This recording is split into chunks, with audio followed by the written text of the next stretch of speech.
Good day, everyone. I am April Jade A. Karatikit from Bachelor of Science in Criminology 1, Section 3. For today's discussion, we will tackle about the alternative theory and differential association reinforcement theory. I will do my best to make it easy for you to understand the topic. First, what is alternative theory?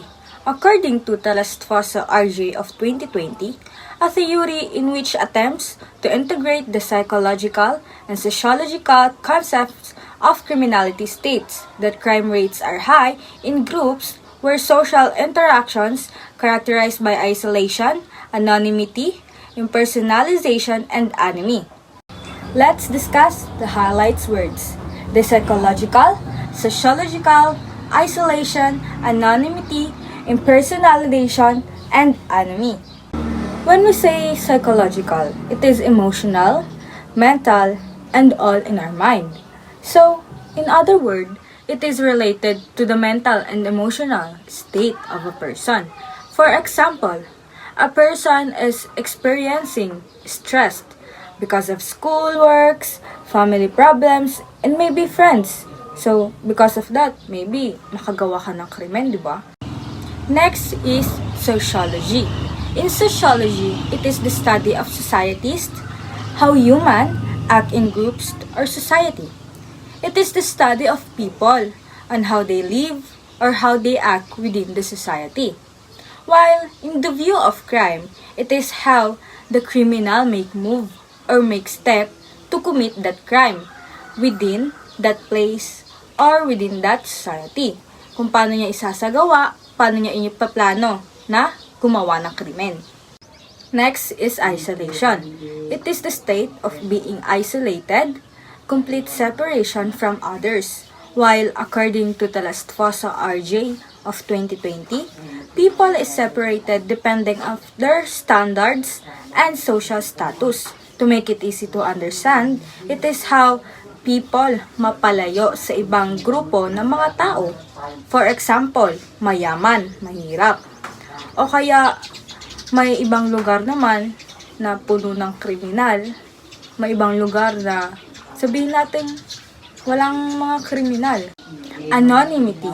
It is being anonymous. It is people who have secret identity or we have no hint about their identity at all. Mga misteryosong tao.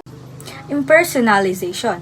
It is an act to make impersonal, especially to rid of such human characteristics as sympathy, warmth, etc. or dehumanize. Ito yung mga taong walang konsensya or walang awa.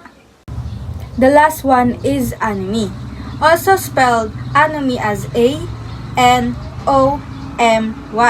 It is lack of the usual social or ethical standards in an individual or groups. Also, disconnected from society. Ito yung mga people na wala sa sarili, lonely, or malayo sa kabihasnan kung tawagin. Wala ng ethical and social norm standards. So let's go back to alternative theory. So this theory simply focuses on the criminality, which crime are prone to the societies that have bad people or have a criminal mind. So, ang mga result ng mga nabanggit ko, may tendency na pag naging negative ang pag-iisip mo or thoughts mo about dito, pwede ka makagawa ng kung anong bagay na maglilid sa'yo sa pagiging kriminal.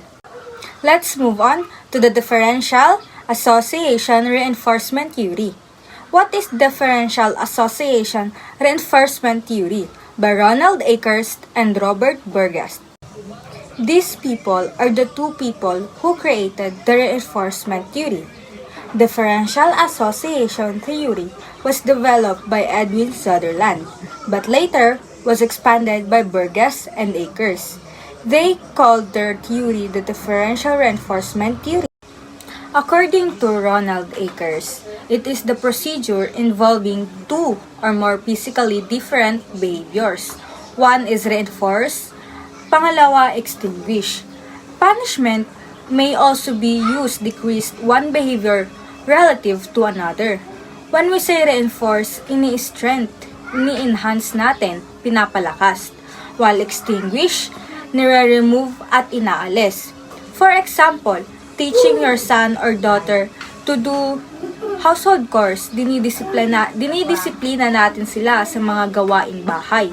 Tinuturuan natin sila. While the reinforce is giving them a reward if they do it properly.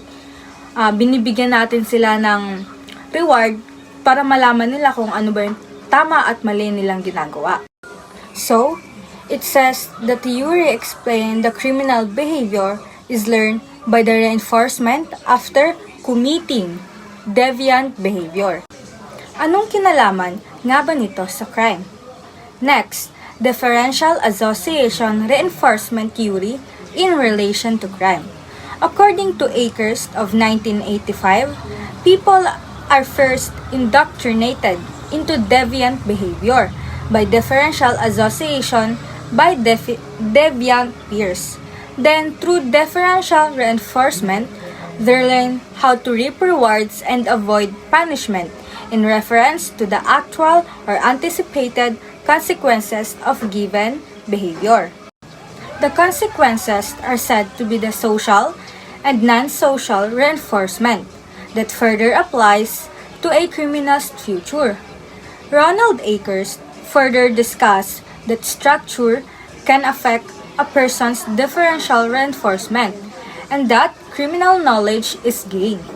Potential criminals often analyze what they can get out of the crime and what their punishment may be after committing the crime. From this analysis, the criminal makes their decision. Differential reinforcement may also alter the response, which is known as shaping or response differentiation. Burgess and Akers stated that an individual is born. They are being accustomed to the rules of society. Individuals learn gender roles through the interaction with their parents or the group of people in the society. People are first introduced into deviant behavior by association with deviant peers. Burgess and Akers' theory focuses on the punishments and the reinforcements that occur after individual offense. That's all. Thank you.